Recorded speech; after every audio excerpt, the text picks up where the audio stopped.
gusto manggod na ako is murag happy lang ba. So festival, then since na ang Kansi is from Bacolod or Iloilo, Bacolod manggod kay Mascara Festival. So that's why naatay Mascara.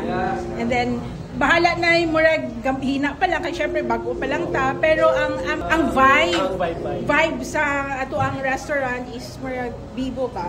So that's why naatay nga. So tanan mo ka Audrey, happy sila. Happy sila kay feeling ara sila sa nag-join sila Mascara Festival.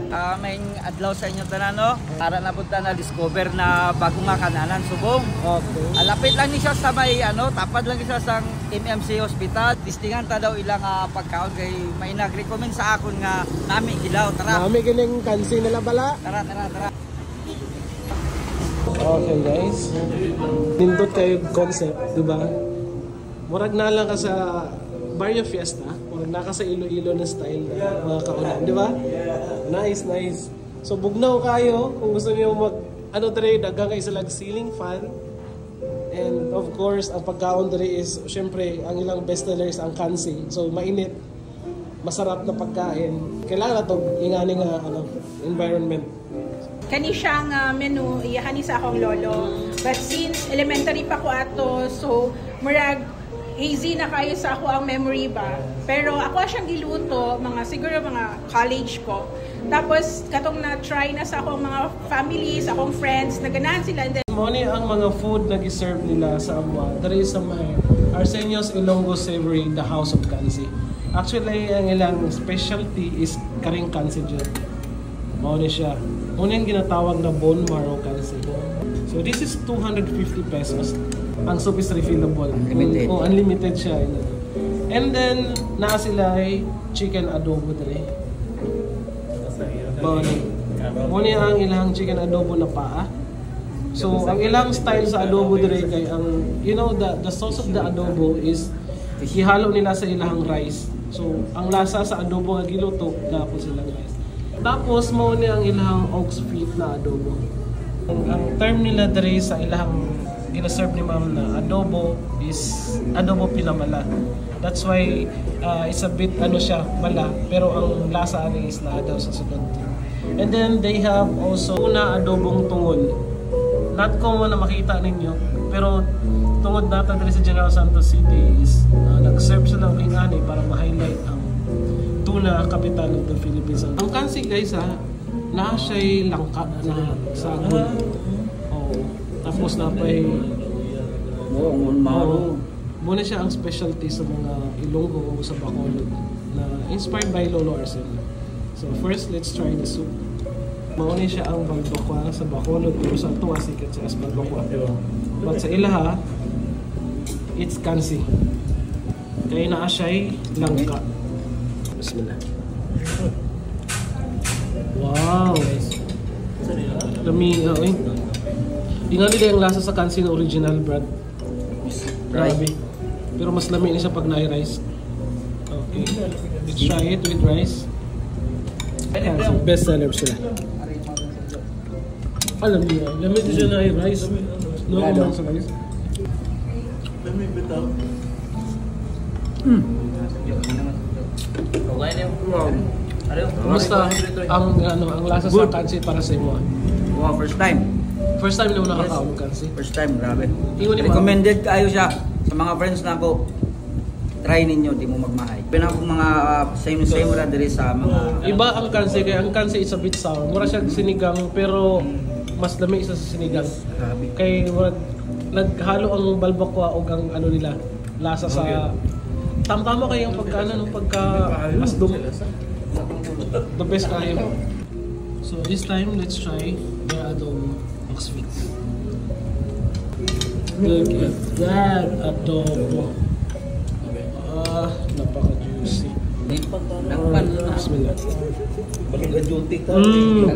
Bros. Wow.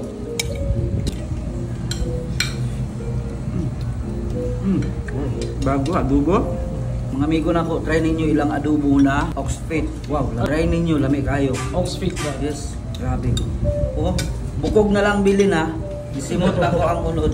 Kumusta ang imuhang adobong tungol kay? diri sa Jinsan is daghang mga naga-adobo o tungol.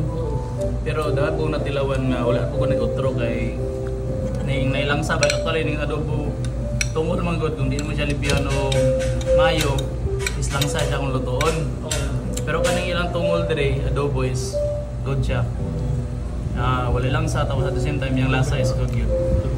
So recommended gyapon. Brad, ang ilang adobo diri sa Arseños is murag siya native ang lasa. Yes. Ay, dili day. Dili na native. Abi na native. No, it's not native. Pero ang lasa mo siya native. Diba? Duha. Mahilig ko chicken oil. Ang ilaha diri sa Arseños is adobo oil. Asa mo nakakita ang adobo oil. Alright.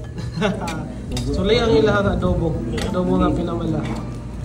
Abi na native. Abi na native. So pasado. usay mo masulti. The best. Pasado yun siya. Native siya or dili?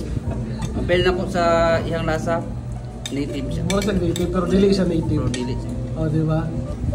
Oh guys, mo ni ang appeal sa inyohang bone marrow cancy. Wow. Oh my God. Bismillah. Gawas. Oh. Wow. Oh. This time, ang ilang langka na appeal sa cancy. Bismillah. My perfect bite. Okay, perfect bite. The best curry partner sa ano? The best curry partner sa rice ang cancy. Diri sa Arseños, Ilonggo, Savory. Savory. Savory.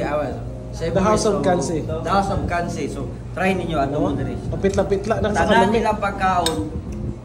The best guy. Tingnan ninyo the best guy. So makita man siguro guys na kalawan na niyo. Makita ninyo ang tanan food diri nga ilang gipatry nila ma'am sa mga is wala. Gihurot na nari ka uban mo. Guys, dili ko ka resist. Ang ilang baka is humok siya at the same time nasado kayo.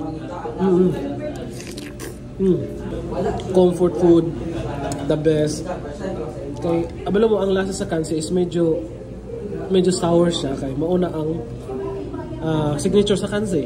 Ngani kada ko with bone marrow tapos dagag unod is 250 pesos but super sulit. The best. Lamig I highly recommend it. Kumusta ang imong pagkaon dito sa Arseños? Sob kayo? The best. So guys, if you want to eat cancy, recommended. Mga friends ako, try ninyo. yes. If you want to eat cancy, ato lang mo dito sa may Arseño Ilonggo Savory, the House of Cancy. Apan na sa MNC. Alright, that is for today's video. Follow for more.